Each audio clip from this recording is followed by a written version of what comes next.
Newspapers came to depend not on the quality or usefulness of their news, but on how much and at what speed they provided it. James Bennett of the New York Herald boasted that his paper contained 79,000 words of telegraphic content in the first week of 1848. But information is only important if it creates possibilities for action. In any communication environment, input, what you are informed of, exceeds output, the possibilities of action based on information.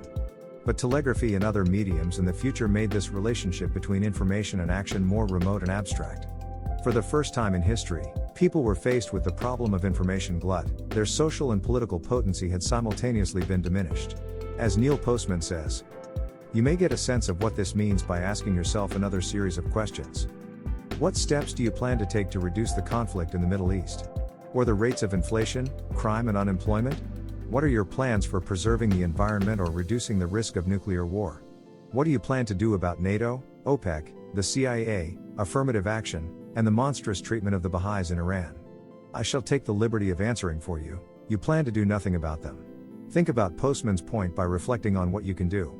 You may, of course, cast a ballot for someone who claims to have some plans, as well as the power to act.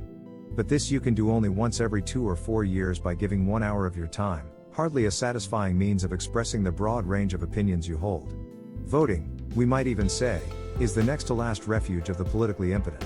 The photograph, unlike words and sentences, does not give us an idea or concept about the world. A photograph by itself cannot deal with the unseen or the abstract. It does not speak of man, but of a man. It deals with the here and now exclusively. Quoting Postman, television has become the command center of our actions. Through it, we learn about what movies to see, telephone system to use and radio programs to listen to. As a small, ironic example of this point, consider this: in the past few years, we have been learning that the computer is the technology of the future. We are told that our children will fail in school and be left behind in life if they are not computer literate.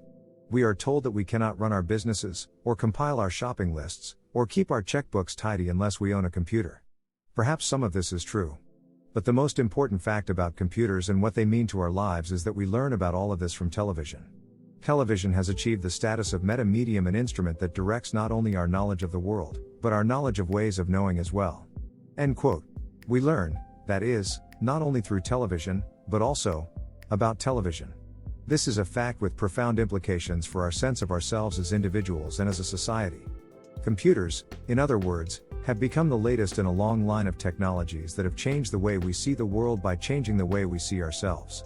Clearly, TV has been replaced by computers and smartphones. If we were to consider Postman's argument in our modern context, the more images and the less written words this new virtual world of ours contains, the less we understand reality.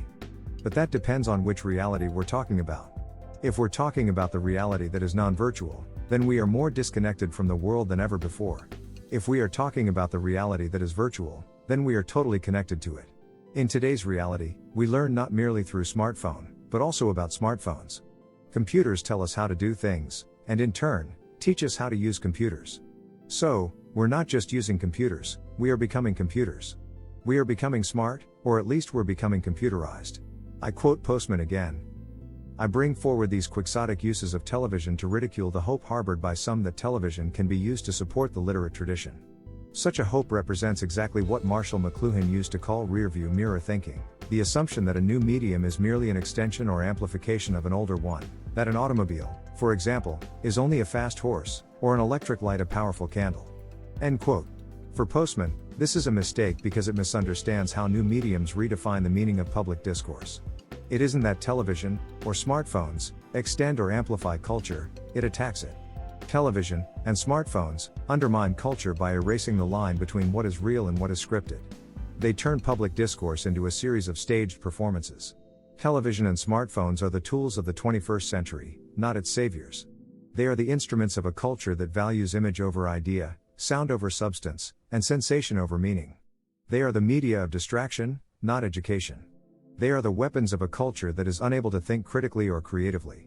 A media based on pictures is a continuation of only one thing, the tradition that began by the telegraph and photograph in the mid-19th century, not by the printing press in the 15th century.